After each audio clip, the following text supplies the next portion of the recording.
it was all about Australia from the first ball of the second test in Adelaide. Stark taking the wicket of Yashasvi Jaiswal, who in the Perth test asked Stark if he is too slow. So India bundle out for 180 runs in the first innings. Now Australia is at the loss of Usman Khaja. They ended the day one very comfortably. And looking at their record in day and night test at Adelaide, they are in control now. Hello and welcome to Rediff.com's The Stumps Show. We have Mr. Prem Panicker with us. Hello, Prem. Hey, Hemant, how are you doing? Hello, all. I'm good. So you followed the match from the toss till the end of day. Mhm. So was it? So we'll talk about India's batting first. Yeah. From the ball one, you can say Australia was all over Indian batsmen, and starting from Yashasvi Jaiswal, they had a nice little partnership between KL Rahul and Shubman Gill. But then later on, it was all about Australia and mostly Mitchell Stark. Yeah, I don't know that Australia had it all over India initially, like that Shubman Gill and KL Rahul partnership looked very promising. Uh, I think the big change was that this time the Australian lengths and lines were much better than at Perth. They bowled the far fuller length. They were attacking both the stumps and also the channel just outside of stump, which explains why so many batsmen got caught in the cordon. There was also a dropped catch, by the way. Um, but yeah, I think the difference this time was twofold, right? One was the fact that Australia bowled much better than they did in Perth, and the second was that in conditions like this, if you lose an early wicket or if you lose a wicket, it's not easy for the batsman who comes in next to settle in. It takes some time. And immediately after the second wicket, KL Rahul getting out, Virat Kohli had to come in without the cushion of a big score, which he had in the previous game.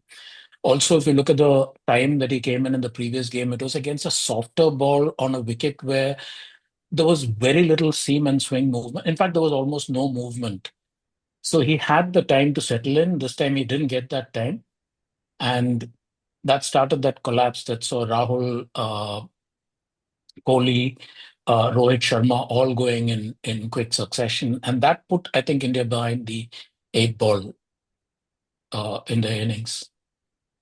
Do you think, like, since 2020, if I'm not wrong, I think, and uh, last match century, Virat Kohli has only two centuries in those many years. And like you can say, it was an aberration for him scoring 100 in Perth. As you said, he had a cushion of 200 runs, which was scored by the openers. So do you think Virat Kohli has found a form or he's still in a lean form? Look, I mean, I don't think it is about how many centuries you've scored in a certain period of time. It doesn't really matter, or at least it doesn't matter as much. That is more of a personal thing. What I've been noticing in the last few games that Virat has played is that early on he seems a lot more edgy than he used to be. He's not picking the line as much. And it's also interesting that increasingly international bowlers are concentrating on what they, I think, have picked up as a weakness outside the off stump, somewhere between the fourth and the fifth stump line. The way he got out today was almost a carbon copy of the way he got out in Perth in the first innings. There, Hazelwood took the wicket, and here it was.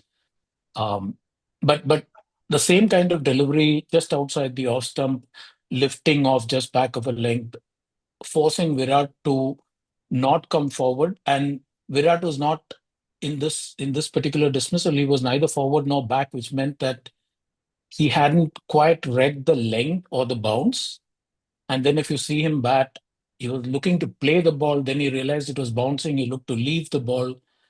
All of that talks of a batsman who's not really seeing the ball well early in the innings. And I think that more than the number of runs he makes matters. Compare that with Labuschagne, for instance, even more out of form than Virat is. But in this innings, his leaving was very good outside the off stump, very decisive. And that's helped him to survive despite some testing overs from, particularly from Bumrah and from Siraj early on. Yeah, if you're talking about India's bowling compared to Perth, India were not bowling stumps to stump lines in this match with the new ball. Yeah, one of the statistics that I noticed while the Australian innings was on, this was around the 20-25 over mark, is that Australia was able to leave about 45% of the deliveries that were bowled to them, which means that basically they're able to comfortably leave one out of every two deliveries. That's a huge waste of the new ball in conditions, and you're bowling under lights, which is exactly when the ball does the most in a day-night game. The problem is that if your length is way too short, then whatever movement you're getting takes the ball away from the bat well before the edge. So when the ball flashes past the bat about 6 feet, 6 inches outside the off stump, and 6 inches away from the edge, it looks good when you're watching it. It's, you do ooh ah and all that. But the thing is, 6 inches is nowhere close to the edge. Very few edges were drawn. Today, one of them, McSweeney's edge, went down because Pant dived, got in the way of Rohit's eye line. But other than that, there have been very few edges at all. And that tells you that the Indian bowlers didn't really make Australia play around that off stump line. And also very few LBW calls, if you notice. The couple of tight LBWs that there were, the ball was clearly going over the stump, and not just going over the stump, it was going over the stump by about 6 to 7 inches. So clearly, yeah, too short and a bit too wide on occasion. So it allowed both batsmen to actually get their eye in. That's the other thing. If you can keep leaving the ball, you start getting your feet moving better, your eye is better, you're catching, I mean, you're seeing the line and length better, and it helps you settle down, which happened with both McSweeney and with Labuschagne. Yeah, right. While Indian bowlers were not up to the mark, but if you're talking about Stark, his love with pink ball, everybody knows about his record with the pink ball. So what is with Stark? Like in Perth Stark, Test, see, Stark, it's not just the pink ball, it's any conditions where you're getting swing and seam. Stark becomes dangerous because he does both things. He moves the ball in the air, he also moves the ball off the wicket, and he can do it both ways. He can bring the ball in and he can take it away as well. And on top of that, you have the left arm fast bowler's natural angle across the right hander. So, in helpful conditions, Stark is a handful. If you notice, he is expensive. He generally goes for runs, but that is because he is constantly bowling the fuller length, which means that the batsman can actually come forward, and if it's close to them, they can actually play their shots. Or if it's on the pads, they can flip him or whip him away. But typically, anytime the conditions assist swing and seam, Stark is a danger. What was surprising was that Cummins, at least in the first session, was not particularly impressive. He was way too short. The ball was very straight. I thought the spell that he bowled after lunch was outstanding, though. Uh, Great intent, lots of aggression. He was bowling at top pace, well above the 140 mark, and he used the bouncer brilliantly today. Scott Boland proved to be, the perfect second Yeah, seamer taking on for Josh Hazelwood because almost like Hazelwood, Boland has that ability to bowl very straight in the channel. He'll bring the odd ball in, but he also gets good bounce and he gets surprising lift because he really bangs the ball in when he wants to. And that lift actually got him his first wicket. yeah, right. Do you think has Australians decoded the Bumrah code? Like after the Perth test, there were talks about how Australians should face Bumrah, like at least in initial overs.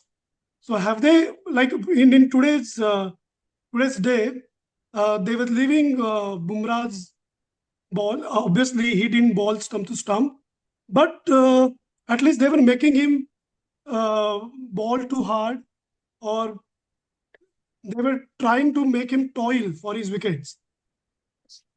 Look, I mean, I don't think there is a Bumrah code that you have to unravel. The thing is that Bumrah, again, like Stark, he can make the ball move both ways. He's a very intelligent bowler. He'll set you up and then take you out. Yeah. Uh, so all of that put together makes him very difficult to play.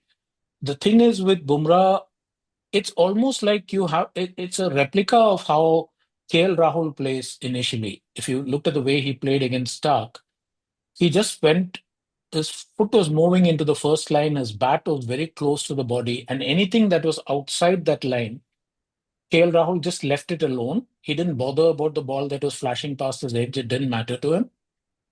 Bumrah is pretty much the same way. If you try to sort of push at Bumrah, he's going to take you out. He'll either take your edge or he'll bring that one back in and take your pad. I think what Australia did today was basically give him uh, the caution that was due to a bowler of Bumrah's quality. And also, I think Bumrah bowled way too short, way too often. So he wasn't as threatening. There were the odd balls that were full in length and or just in the channel, flashing past the edge. But overall, it wasn't the most incisive spell that Bumrah has bowled in these three innings. If you look at the two innings in Perth and this one, it also happens sometimes when you have helpful conditions. You tend to try a little bit too hard. And here there were signs of, that's training, which meant that a lot of the time the length was not optimal. And that helped Australia to a large extent. But don't you think so that we are too reliant on Bumrah? Because other than Bumrah, you have Harshit Rana, Siraj, and then Reddy, but they were ineffective in terms of taking wickets. Yeah, ineffective in terms of taking wickets, certainly. But I don't think they were ineffective overall. I thought Siraj bowled a good first spell, and part of the second spell was also good. I thought, except for one over towards the close of play where Rana was bowling a bit under peak pace, he was fast, he was incisive. Yeah, it so happens that today neither of them got wickets. But look, it is the nature of the beast that you will have a leader of the fast bowling attack. For example, you could say the same thing about Stark. Uh, you are depending on Stark in conditions like this to take wickets, and it's natural that you will depend on Bumrah for a lot of your strikes. He doesn't become the best bowler in the world for nothing. So you are going to expect wickets from him. Today is one of those days where, yeah, he kind of lost his length more than line, and therefore the effectiveness was considerably reduced. It's not that he wasn't incisive. There were times when he had the batsman in trouble, but not as often as he normally does. But I'm not too. Look, if you look at the Indian bowling lineup over the period that Bumrah has been bowling, he's always been the leader. He's been the go-to bowler. He's been the one who we depend on for breakthroughs. The others are in supporting roles. And I thought both the support bowlers did well enough. Today was one of those days where they didn't actually uh, manage to either find the edge or find the pads or break through. But I wouldn't be too harsh on them, though. Uh, when we talk about Virat Kohli, there is another batsman in Indian team, the captain itself. The captain himself, he hasn't scored too many runs in last few matches. And now today he came in the middle order to bat to so that the successful partnership of Jaiswal and KL Rahul continue in this test. So what do you think about Rohit Sharma's form? Is it a concern for Team India? Look, he wasn't in form against New Zealand, but then it's very difficult to think of any batsman, any Indian batsman who was in form against New Zealand in those three test matches. We were outplayed completely. As far as this is concerned, he's playing the middle order for the first time, I think, in about five, Five maybe years. 6 years. Yeah, 5 years. Yeah, 5 or 6 years. Uh, and also the thing is, he was coming in on the back of two quick wickets, facing an Australian attack that was right on top at that point. Because after that partnership between Gill and Rahul that looked like helping India consolidate, you suddenly lose two quick wickets. You're going to come under a lot of pressure on a pitch where there is lots of movement against bowling that was really on song at that period in time. So, yeah, he didn't score runs today. He didn't look at ease, but maybe a discussion of his form was a bit premature. It's just one innings in the middle order. Uh, I'm not saying he's in form. I'm merely saying that we tend to read, you know, when somebody scores, you brought up Virat Kohli. So let's use that as an example. Virat Kohli scored a century. Everybody said he's back in form. Nobody looked at Right. the context and said Virat Kohli came into bat on the back of a really big cushion without any pressure, facing a much older ball that had been hit around the park and had gone soft. All of those are taken out of consideration, right? Similarly, when somebody gets out early, we say, oh, lost form. We don't look at all the surrounding uh, bits and pieces. The fact that it was a tough pitch to bat on, the fact that the bowlers were bang on in terms of length, line, and they were getting movement both ways. The fact that Rohit is batting in an unaccustomed position, all of that also plays into how he performed today. So we'll wait and see. At this point in time, pointing fingers, I think, is a bit premature. Remember that everybody said McSweeney can't bat and that they wanted a change at the top of the order. He's not a top order batsman. He's been shoveled into the top order. Today, once he found his feet, he looked good. Right. Once he had played 2 3 overs, he was moving decisively. He wasn't scoring very fast, but he very rarely looked in trouble today. He looked like he could open. So yeah, So what do you think what India should do on the second day? I think it's going to be uphill. One question is whether there will be a cloud cover in the morning or whether the sun will be out. If the sun is out, it's going to be a matter of having to really stay patient, just keep your lines and lengths at optimal level and hope for the mistake, dry up the runs. You will have to play the patience game. You can't just smash through the batting lineup as you would on a helpful in helpful conditions. In the morning, you're bowling with a ball that is what, 34, 33, 34 overs old. Uh, if the sun is out, your movement will be reduced to a considerable extent, and it'll be optimum conditions for the Australian batsmen to bat. So they're going to have to bowl with a lot of patience, a lot of application. Uh, this is going to be a battle of attrition, really, because the Australians will just dig in. Look, time is on Australia's side because they bowled India out inside 2 sessions. That means that they have a lot of time. They don't have to push. They don't have that many runs to chase. It's just 94. Even if they bat at the pace that they're batting now, they should be close to parity by lunchtime. So after that, it's all the lead, and the pressure will fall on India because as the deficit decreases, India is also going to have to protect the boundaries. They'll have to protect the outfield, which means that they can't attack as much as they're attacking right now. So it's going to be interesting. all this time, India, in the first two innings in Perth, the Indian bowlers have had things their own way. It'd be interesting to see what happens when there is pressure on them. And if the Australian batsmen survive the first half an hour, then the pressure will be on the Indian bowlers. Yeah, I think it is interesting to see how India will react tomorrow, what plans they Mhm. will come up with on the second day. So we will end it here. And thank you for watching our show. We'll see you tomorrow. Till then, keep reading Rediff.com.